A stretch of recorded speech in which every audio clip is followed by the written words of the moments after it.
प्रेम और अनुग्रह से भरे प्रभु यीशु के नाम में आप सबका स्वागत है। आज हम उस अद्भुत बुलाहट के बारे में बात करने जा रहे हैं जो परमेश्वर ने हम सबके लिए रखी है। अभी इसी क्षण आप चाहे अपने घर में हों या कहीं रास्ते पर, यह वादा कर लीजिए कि आप अपने मन को खुला रखेंगे, अपने हृदय को तैयार रखेंगे और अपने कानों को परमेश्वर के वचन के लिए जागरूक रखेंगे। मैं आपको आमंत्रित करता हूं, मन की सारी विचलित करने वाली चिंताओं को थोड़ी देर के लिए एक ओर रख दीजिए और आत्मा से जुड़े रहने की कोशिश कीजिए, क्योंकि अगले कुछ ही मिनटों में ऐसा कुछ होने वाला है जिससे आपका दिल प्रज्वलित हो जाएगा, आपकी आत्मा उत्साहित हो उठेगी और आपके भीतर परमेश्वर का प्रेम पहले से कहीं अधिक गहराई से बहने लगेगा। यह समय है हमारे मन को पवित्र आत्मा के स्पर्श के लिए खोल देने का, ताकि जो बीज आज बोया जाए वह आपके जीवन में चमत्कारिक फल लेकर आए। मैं आपसे प्रार्थना करता हूं कि आप इन शुरुआती क्षणों में ही परमेश्वर से एक ऊंची प्रत्याशा बांध लें। यह महज किसी व्याख्यान का पल नहीं है, बल्कि परमेश्वर के शक्तिशाली संदेश का पल है। बस कुछ ही वाक्यों में परमेश्वर का जीवित वचन आपकी सोच को बदल सकता है, आपकी आशाओं को नया रूप दे सकता है और आपके संपूर्ण जीवन को एक नई दिशा में मोड़ सकता है। क्या आप तैयार हैं उस आग को अनुभव करने के लिए जो पवित्र आत्मा हमें सौंपना चाहता है? यदि हां, तो इस पल अपने हृदय को पूरी तरह सौंप दीजिए। प्रभु हमसे व्यक्तिगत रूप से बात करना चाहते हैं। आज हम चर्चा करने वाले हैं उस अनमोल जीवन शैली की जिसे जीने के लिए प्रभु हमें आमंत्रित करते हैं। हम बात करेंगे विश्वास की, प्रार्थना की और दया की। ये तीनों स्तंभ हमारे मसीही जीवन को मजबूत आधार देते हैं। इन्हीं पर टिका होता है वह सच्चा आनंद जो संसार के हर भ्रम से परे है। सबसे पहले विश्वास की बात करते हैं।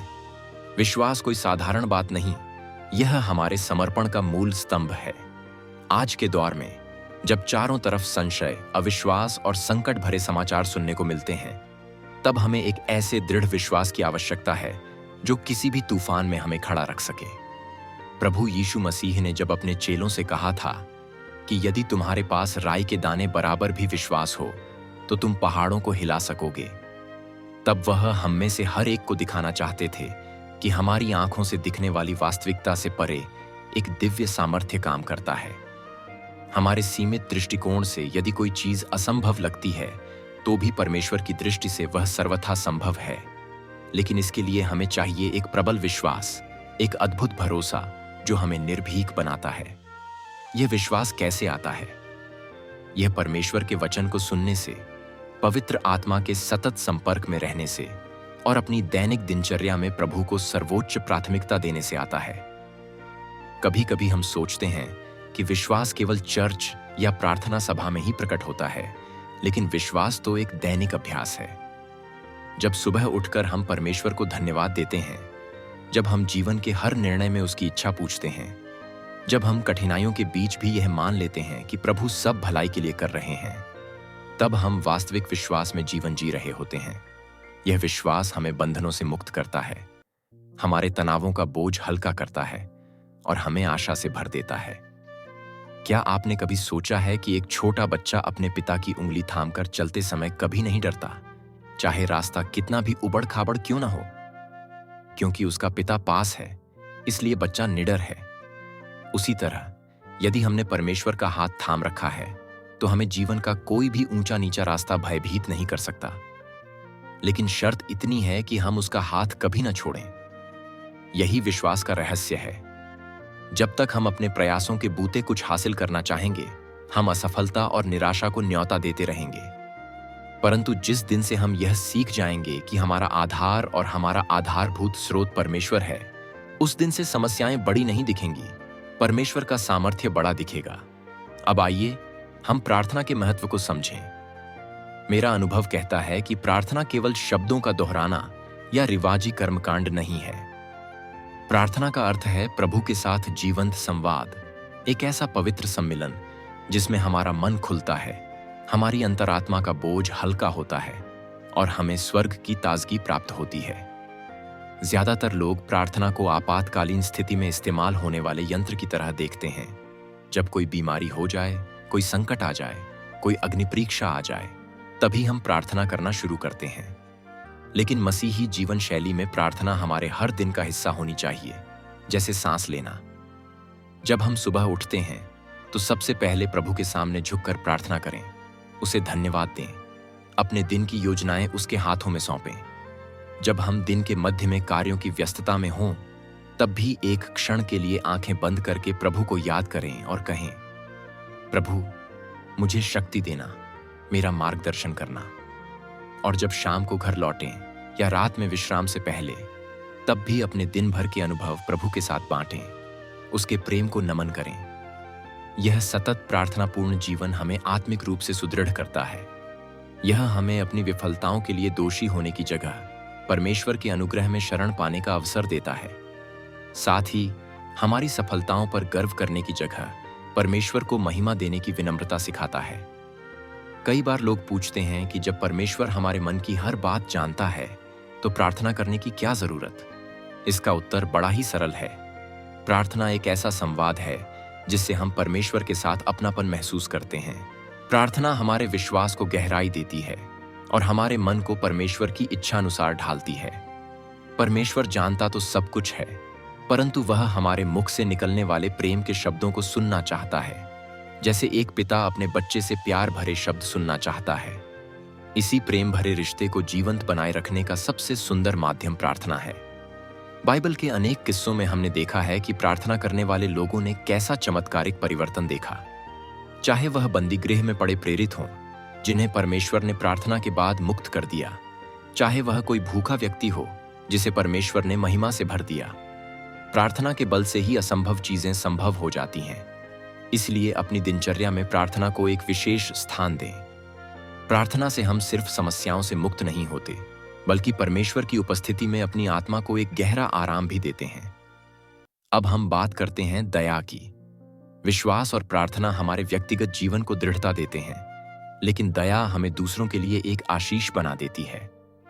मसीही जीवन शैली का एक बहुत बड़ा आधार यह है कि हम एक दूसरे से प्रेम रखें।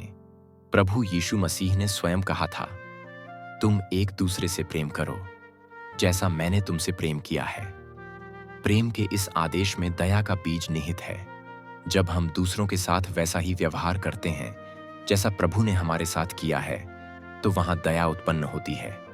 दया का अर्थ सिर्फ किसी भूखे को रोटी खिलाना नहीं, बल्कि उसके साथ सहानुभूति रखकर उसकी पीड़ा को समझना, उसके प्रति करुणा प्रकट करना और जरूरत पड़ने पर वास्तविक मदद करना है।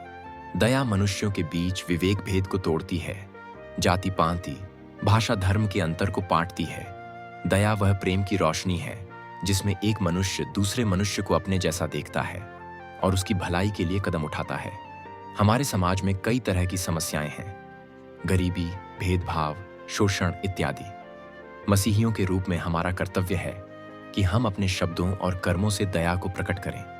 अपने आसपास देखिए, कौन जरूरतमंद है, किसे प्रोत्साहन चाहिए, किसे भोजन, वस्त्र या आर्थिक सहायता की आवश्यकता है, किसको केवल एक सुनने वाले कान की चाह है। जब हम दूसरों पर दया दिखाते हैं, तब हम केवल उनके लिए ही नहीं, बल्कि अपने लिए भी एक अद्भुत आत्मिक फल प्राप्त करते हैं। प्रभु ने स्वयं कहा है कि धन्य हैं वे जो दया करते हैं, क्योंकि उन पर भी दया की जाएगी। इसका अर्थ है, जब आप दूसरों के दुख दर्द को समझकर उनकी सहायता के लिए आगे बढ़ते हैं, तब स्वर्गीय आशीष आप पर भी भरपूर मात्रा में बरसती है। यह आशीष भौतिक चीजों से कहीं आगे की बात है। यह आत्मिक तृप्ति की बात है, हृदय में शांति की बात है, परमेश्वर की उपस्थिति महसूस करने की बात है। हमारे जीवन में कई बार ऐसा होता है कि हमें लगता है कि हमने बहुत प्रार्थना कर ली, बहुत विश्वास कर लिया, लेकिन समस्या का हल नहीं दिख रहा। तब मैं आपको प्रोत्साहित करूंगा, एक बार दूसरों के लिए दया का हाथ बढ़ाकर देखिए।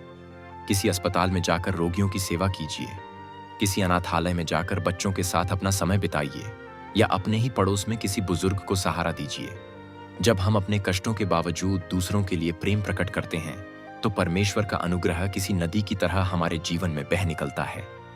वह हमारे घावों पर मरहम लगाता है, हमारे आंसुओं को पोंछता है और हमें दोगुनी ताकत के साथ खड़ा करता है। मुझे याद है एक घटना जिसमें एक बेहद गरीब परिवार था, जिसके पास ज्यादा संसाधन नहीं थे। फिर भी जब उनकी बस्ती में किसी और परिवार को आग की वजह से नुकसान पहुंचा, तो इस परिवार ने अपनी कम रोटियां भी उनके साथ बांट दी। वे दिन भर मेहनत करते, थोड़ा बहुत कमाते और जो भी मिलता उसे उसके साथ साझा कर देते थे। कई लोगों ने उन्हें ताना मारा कि तुम्हारे पास खुद कुछ नहीं, फिर भी क्या बांट रहे हो।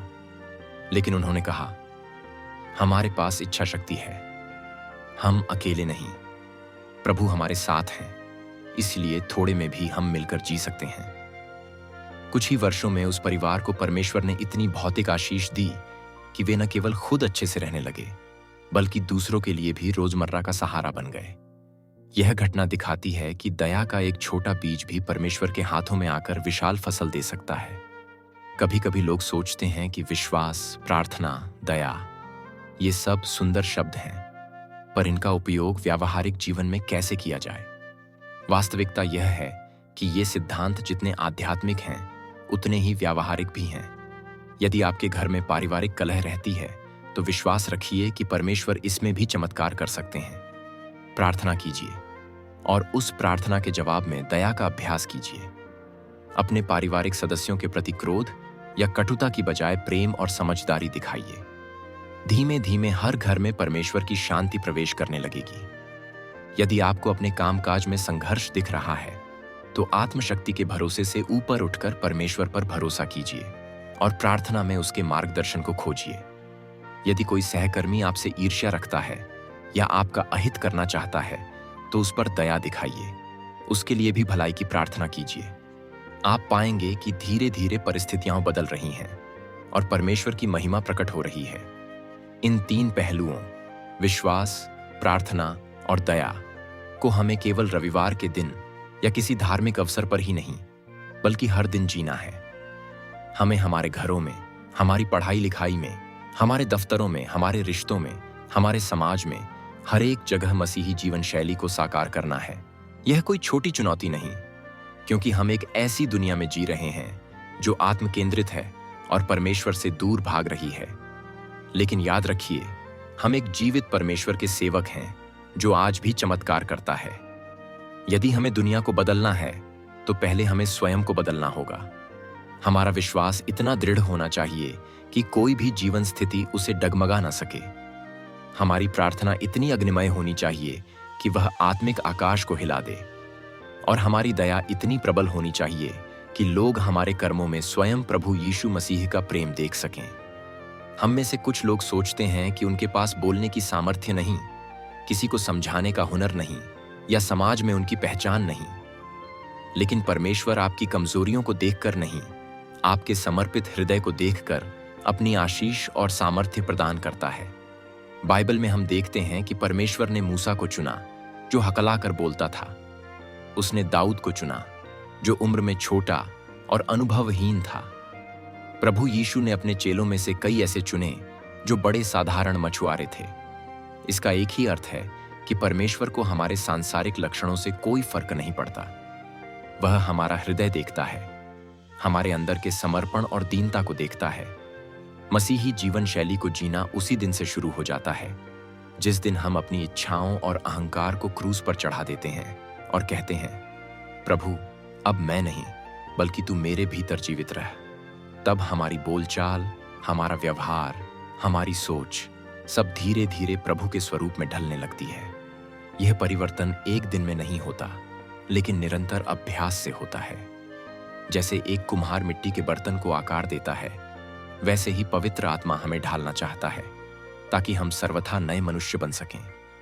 यदि आपको किसी भी तरह की लत हो, कोई भी पाप हो, कोई भी आदत हो जो आपको परमेश्वर से दूर रखती है, तो आज उसे छोड़ देने का निर्णय लीजिए। उसमें चाहे कितना भी आकर्षण क्यों ना हो, उसका अंत विनाशकारी हो सकता है। परमेश्वर आपके लिए उस पाप से लाख गुना अधिक सुंदर जीवन तैयार रखे हुए है, जिसे आप अभी देख नहीं पा रहे हैं। पर उस जीवन को पाने के लिए आपको अपने वर्तमान बंधनों से मुक्त होना होगा, और यह मुक्ति केवल प्रभु के अनुग्रह से आती है। विश्वास से भरी प्रार्थना जब दया के कार्यों में प्रकट होती है, तभी समाज बदलाव देखता है। यह मसीही जीवन शैली केवल व्यक्तिगत मुक्ति के बारे में नहीं, यह सामाजिक परिवर्तन की चाबी भी है। शुरुआती कलीसियाओं को देखिए, उनके पास न विशाल भवन थे, न ही व्यापक संसाधन, पर उनके प्रेम, प्रार्थना, विश्वास और दानशीलता ने सारे रोमी साम्राज्य को हिला दिया। वे एक दूसरे की आवश्यकताओं का ध्यान रखते थे, अपना धन, भोजन सब मिल बांट कर रखते थे, रोगियों की सेवा करते थे, कैदियों को सांत्वना देते थे, पीड़ितों को समर्पित होकर संभालते थे। परिणाम स्वरूप जो लोग उन्हें सताते थे वही पूछने लगे, इनमें ऐसा कौन सा प्रेम और सामर्थ्य है? और लोग प्रभु की ओर खींचते चले गए। आज भी वैसी ही आग उठ सकती है यदि हम तैयार हों। अगर हम अपने छोटे छोटे मतभेदों को भूलकर कलीसिया में एकजुट होकर एक दूसरे की भलाई के लिए कर्म करें, प्रार्थना करें, दया दिखाएं, तो हम एक नया समाज गढ़ सकते हैं। भारत एक बहुत बड़ा राष्ट्र है, विविधता से भरा हुआ, मगर हम मसीही, चाहे संख्या में कम हों या ज्यादा, अपने प्रेम से, अपने विश्वास से, अपनी प्रार्थना और दया से लोगों के दिलों को छू सकते हैं। हम देश की भलाई के लिए प्रार्थना कर सकते हैं, जरूरतमंदों को सहयोग दे सकते हैं और इस तरह से प्रभु के प्रेम का प्रकाश फैला सकते हैं। और जब आप इस रास्ते पर चलेंगे तो विरोध भी होगा, पराजय के क्षण भी आ सकते हैं, लोग हंसी उड़ाएंगे या आरोप लगाएंगे, लेकिन याद रखिए, यह जीवन हम किसी इंसान को खुश करने के लिए नहीं, बल्कि परमेश्वर के आदर्शों पर चलने के लिए जी रहे हैं।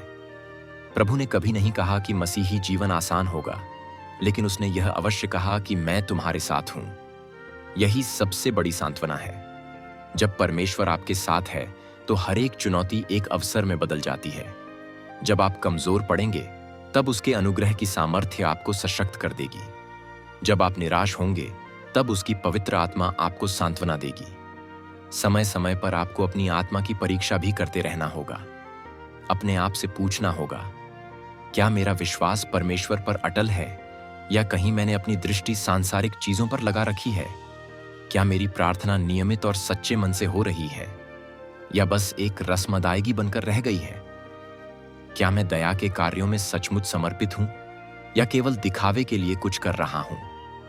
ईमानदार आत्मविश्लेषण ही आपको आगे बढ़ाएगा, क्योंकि परमेश्वर और सत्य को कभी धोखा नहीं दिया जा सकता। यदि कहीं कमी दिखती है तो उसे स्वीकारें और प्रभु के सामने प्रार्थना करें। वह आपके अंदर एक नई आग जला देगा, नए जोश से भर देगा और नई शुरुआत करने का सामर्थ्य देगा। जीवन में कभी कभी बड़ी ठोकरें लगती हैं, कोई पारिवारिक दुख, कोई स्वास्थ्य समस्या, कोई आर्थिक परेशानी या फिर किसी प्रियजन का साथ छूट जाना। ऐसे समय में हमारे विश्वास की वास्तविक परख होती है। अगर आपकी नींव परमेश्वर के वचन पर टिकी है तो चाहे आंधी आए या तूफान, आप डगमगाएंगे नहीं।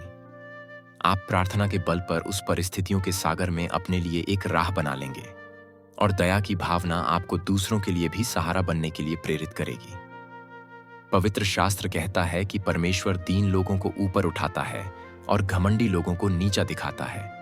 इसलिए जब आप दूसरों के प्रति दया रखते हैं, विनम्र बनकर चलते हैं, तब परमेश्वर आपको ऊंचा उठाने की जिम्मेदारी ले लेता है। कुछ लोग शायद आपको समझ न पाए, शायद कोई फायदा उठाने का प्रयास करे, लेकिन फिर भी दया करते रहना हमारा कर्तव्य है, क्योंकि परमेश्वर ने हमारे साथ वैसा ही किया। जब हम पाप में थे तब भी उसने हमें क्षमा की, हमें दया दिखाई। अगर उसने हमारी कमियों को माफ किया तो हमें भी दूसरों की कमियों को माफ करना सीखना होगा। तभी हम सच्चे अर्थों में मसीही कहलाने लायक होंगे। मैं आपको एक और प्रेरक कथा सुनाना चाहता हूं। एक गांव में एक व्यक्ति था जो हर रविवार कलीसिया में जाकर बहुत देर तक प्रार्थना करता था, पर गांव वालों के प्रति कठोर रहता था। किसी को मदद नहीं करता था, लोगों से रूखा व्यवहार करता था। एक दिन कलीसिया में एक वृद्ध पादरी आए। उन्होंने उस व्यक्ति को बुलाकर समझाया, बेटा, तुम प्रार्थना में बहुत समय बिताते हो, यह बहुत अच्छी बात है, लेकिन तुम्हारा रवैया तुम्हारे जीवन में दया की कमी दर्शाता है।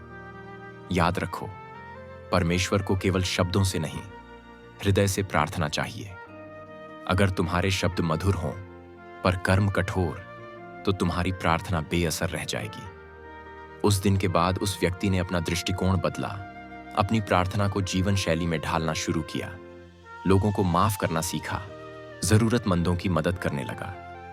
कुछ ही समय में गांव के लोग उसके घर को आशीष का घर कहने लगे, क्योंकि वह अब दूसरों की सेवा करने में ही आनंद पाता था।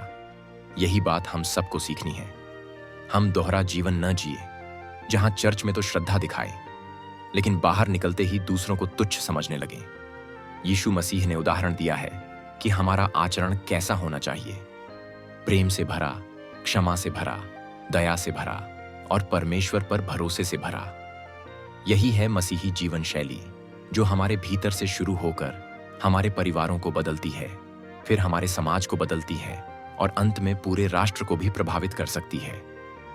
हम बार बार बोलते हैं कि परमेश्वर महान है, उसकी सामर्थ्य महान है, लेकिन क्या हम वाकई उसकी महानता पर भरोसा रखते हैं?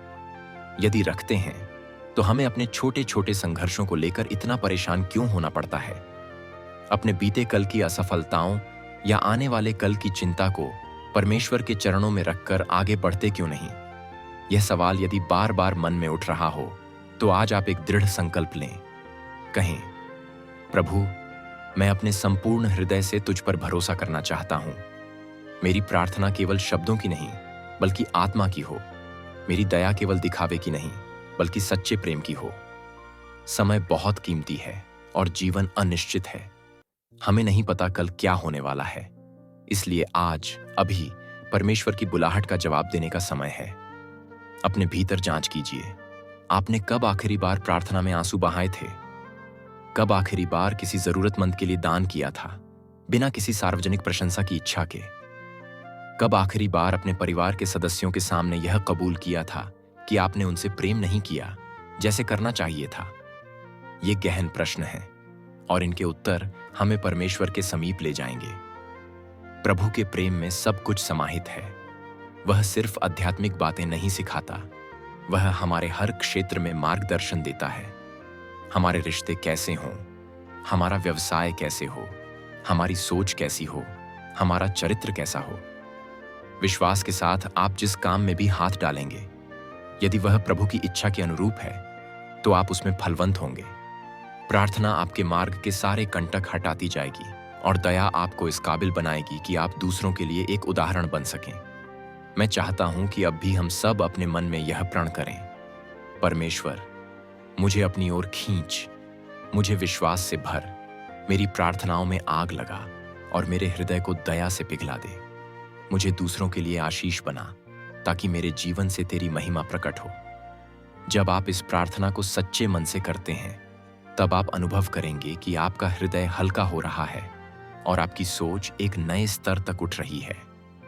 आइए अपने जीवन में एक नया अध्याय शुरू करें। चाहे आप युवा हों या प्रौढ़, चाहे आप किसी भी पृष्ठभूमि से आते हों, परमेश्वर हर किसी को बुलाता है। उसका प्रेम किसी सीमा में बंधा हुआ नहीं है। वह आपकी कमजोरियों और गलतियों को जानते हुए भी आपको आमंत्रित करता है, क्योंकि उसका अनुग्रह आपकी क्षमा से बढ़कर है और उसकी शक्ति आपकी कमजोरियों में परिपूर्ण होती है। आपका निर्णय आज आपकी जिंदगी को एक नई राह पर ले जा सकता है। यदि आज आप यह निश्चय करते हैं कि मैं मसीही जीवन शैली को पूरी तरह से अंगीकार करूंगा, तो यकीन मानिए, आपके भीतर एक दिव्य परिवर्तन होगा। एक समय के बाद आप पीछे मुड़कर देखेंगे तो आपको समझ आएगा कि कैसे विश्वास ने आपके जीवन में चमत्कार किए, कैसे प्रार्थना ने आपको समस्याओं के पार पहुंचा दिया और कैसे दया ने आपकी आत्मा को खिलने का अवसर दिया। परमेश्वर किसी भी इंसान को अधूरा नहीं छोड़ता। वह संपूर्ण रूप से उद्धार करना चाहता है, पर हमें अपना मन, अपनी इच्छाएं, अपनी योजनाएं उसके सामने खोलकर रखनी होंगी। किसी भी तरह का संशय, द्वंद्व या अहंकार हमें उससे दूर रखेगा। इसलिए मैं आपको प्रोत्साहित करता हूं, निर्भीक होकर अपने संपूर्ण अस्तित्व के साथ प्रभु पर भरोसा करें। अगर कोई पुरानी आदत आपको खींचकर पीछे ले जा रही हो, तो परमेश्वर से प्रार्थना कीजिए, प्रभु, मुझे इससे छुड़ा, मुझे नया बना। और देखिएगा, वह निश्चित रूप से आपको मजबूती देगा। जैसे जैसे आप विश्वास की राह पर आगे बढ़ेंगे, प्रार्थना में गहराई पाएंगे, दया के कामों में खुशी अनुभव करेंगे, वैसे वैसे आप जानेंगे कि आपका यह जीवन कितना बहुमूल्य है। यह जीवन केवल अपने लिए न होकर दूसरों के लिए भी है और सबसे बढ़कर परमेश्वर की महिमा के लिए है। हम जो कुछ करते हैं, यदि उसके मूल में प्रभु का आदर और दूसरों की भलाई हो, तो हमारी छोटी छोटी कोशिशें भी बड़े बड़े परिणाम लाती हैं। जब भी आप हतोत्साहित हों, बस इतना याद रखिए कि परमेश्वर ने स्वयं अपने पुत्र यीशु मसीह को हमारे लिए बलिदान किया। उसने हमारे पापों का दंड स्वयं उठा लिया ताकि हम स्वतंत्र हो सकें, ताकि हम एक नए जीवन में प्रवेश कर सकें। यदि किसी ने हमारे लिए इतना महान त्याग किया है, तो क्या हम उसके प्रेम के प्रत्युत्तर में अपना थोड़े से आत्मिक अभिमान, अपने थोड़े से संसाधन, अपने थोड़े से समय को अर्पित नहीं कर सकते? यही बलिदान का भाव हमें दया करने की प्रेरणा देता है। हमें स्मरण कराता है कि यदि परमेश्वर ने हम पर अनुग्रह किया है, तो हमें भी एक दूसरे पर दया करनी चाहिए। कोई गलती करे तो उसे तुरंत काट छांट देने की बजाय समझाइए, प्रार्थना कीजिए, उसे संभालिए। जब हम प्रेम पूर्वक एक दूसरे का हाथ थाम लेते हैं, तब हम दुनिया के लिए रोशनी बन जाते हैं। विश्वास, प्रार्थना और दया, ये तीनों मिलकर हमें पूर्णता के मार्ग पर ले जाते हैं। इसका अर्थ यह नहीं कि हमें और कठिनाइयां नहीं मिलेंगी, पर इन तीनों की शक्ति से हम उन कठिनाइयों में भी प्रभु का हाथ देख पाएंगे। हम समझ पाएंगे कि जिस कठिन परिस्थिति से होकर हम गुजर रहे हैं, वह भी हमारे आत्मिक विकास का एक साधन बन सकती है। शायद हमारी समस्या पूरी तरह हटे ना, पर प्रभु हमें उस समस्या के बीच सामर्थ्य देकर खड़ा रखेगा। वह हमारे मुंह से निकली प्रार्थनाओं को सुनेगा, हमारे छोटे छोटे दया के कामों को देखेगा और हमें ऐसा आशीष देगा जिसकी कल्पना भी हमने न की हो। जब आप इस मार्ग पर आगे बढ़ेंगे, तो आपका हृदय एक अलौकिक शांति से भरने लगेगा, क्योंकि आप जानेंगे कि आप परमेश्वर की इच्छा के अनुसार चल रहे हैं। आपको इस संसार की प्रशंसा मिले या न मिले, परमेश्वर की नजर में आप उसके प्रिय पात्र बन जाएंगे। आपकी पहचान केवल सांसारिक उपलब्धियों से नहीं, बल्कि एक परमेश्वर भक्ति से भरे व्यक्ति के रूप में होगी। यह पहचान कभी मुरझाने वाली नहीं, क्योंकि इसका आधार परमेश्वर के साथ आपका जीवंत रिश्ता है। अंत में मैं यही कहना चाहूंगा कि हमारा जीवन एक बहुमूल्य वरदान है और इसे व्यर्थ जाने देना हमारी सबसे बड़ी भूल होगी। यदि आज हम अपने मन के द्वार खोलकर परमेश्वर को आमंत्रित करते हैं, तो हमारी राह उज्जवल हो जाएगी। हमारा आध्यात्मिक घर बसा हुआ होगा, जहां विश्वास हमारी नींव है, प्रार्थना हमारी दीवारें हैं और दया हमारी छत है। जो भी इस घर में आएगा, उसे परमेश्वर के प्रेम की छाया मिलेगी। आपका परिवार, आपके मित्र, आपके सहकर्मी, आपके समुदाय के लोग सब इस प्रेम का अनुभव कर पाएंगे। यही है मसीही जीवन शैली का सार। जो कुछ प्रभु ने हमें दिया, उसे हम दूसरों को लौटाने की कोशिश करें, ताकि उसकी महिमा प्रकट हो। तो आइए हम अपने हृदय को पूरी तरह समर्पित करते हुए आगे बढ़ें, विश्वास के साथ चलें, प्रार्थना में सचेत रहें और दया के कार्यों में प्रबल बनें।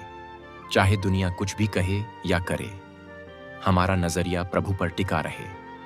अपना जीवन उसकी बातों पर आधारित करें और देखें कि वह आपकी आत्मा को कैसे उन्नत करता है, आपके परिवार में कैसे शांति लाता है और आपके समाज में कैसे प्रेम फैलाता है। यह समय है परमेश्वर की शक्तिशाली बुलाहट पर हाँ कहने का। अपने मन को खोलिए, अपने संदेहों को त्याग दीजिए और उस दिव्य शांति को प्राप्त कीजिए जो प्रभु हम सबको देना चाहता है। परमेश्वर आपको आशीष दे, आपको मजबूत करे और आपके जीवन को अपनी महिमा से भर दे। प्रभु यीशु के नाम में आमीन।